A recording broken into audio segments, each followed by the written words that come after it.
Hi guys, আসসালামু আলাইকুম। আপনারা সবাই কেমন আছেন? আমি ভালো আছি। আজ আপনাদেরকে একটা ভিডিও বানাবো। আপনাদেরকে সবাইকে ঈদ মোবারক। আজ আমি মসজিদে নামাজ পড়তে যাচ্ছি। আপনারাই অনুমান করুন কোন মসজিদে যাব।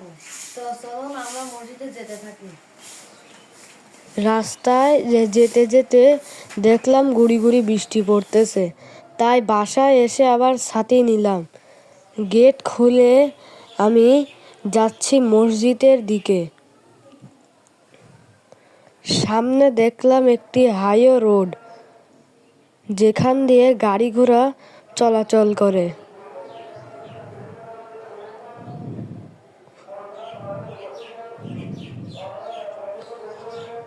ডান দিকের রোডটি চলে গেছে রামু ও কক্সবাজারের দিকে, বাম দিকের রোডটি চলে গেছে ক্যান্টনমেন্ট ও টেকনাফের দিকে। আমি যে মসজিদে যাচ্ছিলাম সেই মসজিদটি পাঞ্জেখানা বাজারে অবস্থিত। এই যে সেই মসজিদটি, মসজিদের গেটটি সাজানো হয়েছে রঙিন কাপড় দিয়ে। সামনে একটি মসজিদ, মসজিদটি 2 তলা বিশিষ্ট। নিচে টাইলস আছে ও প্লাস্টার করে তা রং করা। উপরে শুধু সিমেন্ট দেওয়া, উপরে এখনো কাজ বাকি। ঈদের দিন অনেক মানুষ এসেছিল। বামে একটি উজুখানা ছিল। আমি জুতা খুলে মসজিদে ঢুকলাম।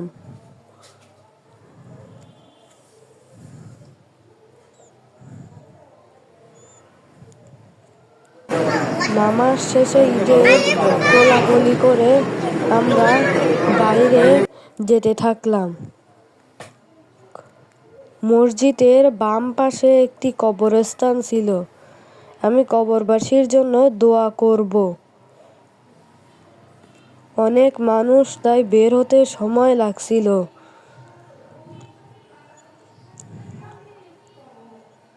এই যে আমি এখন 2 তলার সিঁড়ি উঠে এখানে কবরবাসীদের জন্য দোয়া করছি ও আমার দাদা ও ফুফু আম্মুর জন্য দোয়া করছি।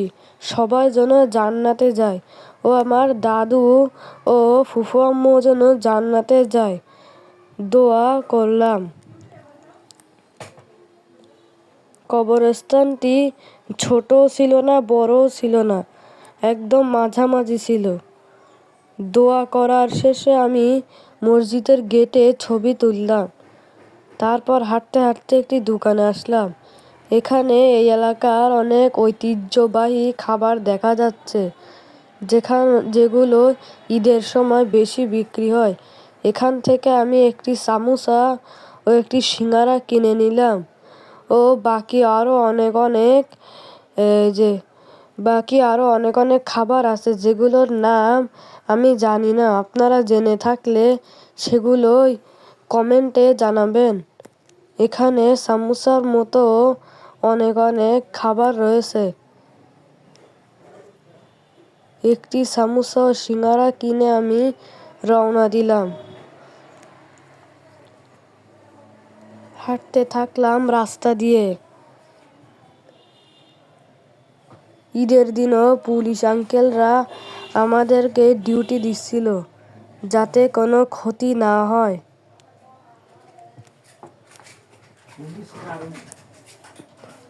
যেতে যেতে সামনে একটি মসজিদ ছিল, যেই মসজিদে আমরা একটি ছবি তুললাম।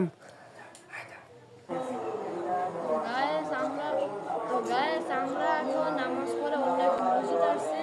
আমরা ওই যে ওই দিকের একটি মসজিদে নামাজ পড়ছিলাম, এখান থেকে আমাকে দেখা যাচ্ছে।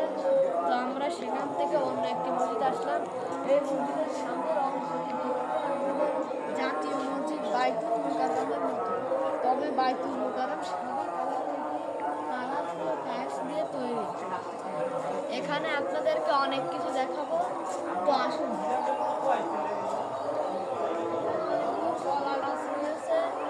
অনেক বাঁশের মতো গাছ রয়েছে, সব দিকে কলা গাছ। মসজিদটি কেবল অর্ধেক তৈরি হয়েছে। এটি হলো হেফজখানা। এখানে হাফেজিরা হাফেজে পড়া করানো হয়। এটি একটি হেফজখানা। এখানে হাফেজি ছাত্ররা পড়ালেখা করে ও তারা কোরআনের পাখি হয়ে কোরআনকে মুখস্থ করে এখান থেকে বের হয়। বর্তমানে এখানে হাফেজি ছাত্ররা ছুটিতে রয়েছে, তাই সমস্ত মানে এইগুলো সমস্ত দরজা বন্ধ, কারণ হাফেজি এরা স্কুলটি বন্ধ। তো যেহেতু বন্ধ আমরা ভিতরে দেখাতে পারবো না, তাই তারা আমাদেরকে দেখালো। তো আপনারা আমার সঙ্গে ভিতরে আসতে পারেন। ভিতরে সম্পূর্ণটা টাইলস করা, উপরে আরো একটু কাজ বাকি রয়েছে, কিন্তু মোটামুটি এই দিকটা একদম সুন্দর ঝকঝকে। এখানে কারেন্টের কিছু তার রয়েছে, এখানে একটু তাক রয়েছে যেখানে বইয়ের উপরে জিনিসগুলি রাখা হয়। দেখতে পাচ্ছি উপরে এখানে ফ্যানও রয়েছে, এখানে অনেকগুলো ঘর রয়েছে। এখানে বারান্দা দিয়ে হাঁটতে হাঁটতে দেখলাম এখানে একটা উঁচুখানা রয়েছে, যেখানে সবাই উঁচু করতে পারবে। ওখানে একটি কলও রয়েছে, দূরে দেখা যাচ্ছে সবুজ ধান ক্ষেত, যার প্রকৃতি খুবই সুন্দর। আসলে গাছপালা থাকলে প্রকৃতি সুন্দর হয়, কিন্তু এখনের যুগের মানুষ গাছপালা কেটে ফেলে বলে পৃথিবী গরম হয়ে ওঠে। তো উঁচুখানাটি দেখতে খুব সুন্দর, পুরোটাই টাইলস দিয়ে তৈরি। তো এবার চলুন আমরা এদিকে যেতে থাকি।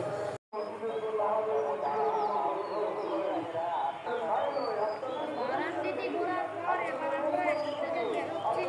চলুন এবার বাসার দিকে যাওয়া যাক। তো মসজিদ থেকে বের হয়ে এবার আমি বাসার দিকে রওনা দিচ্ছি।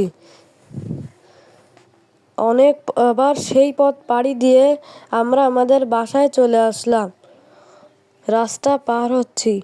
তো এতক্ষণ ধরে ভিডিওটি দেখার জন্য আপনাদেরকে অসংখ্য ধন্যবাদ। ও আপনারা যদি আমাকে সাবস্ক্রাইব করেন তাহলে আমার নিত্য নতুন ভিডিও আপনারা সবার আগে পেয়ে যাবেন। আবারও আপনাদেরকে ঈদ মুবারক জানাচ্ছি। আপনারা সবাই ভালো থাকবেন। গেট খুলে আমি বাসায় ঢুকলাম, যাচ্ছি বাসার দিকে। তো আপনারা সবাই ভালো থাকবেন।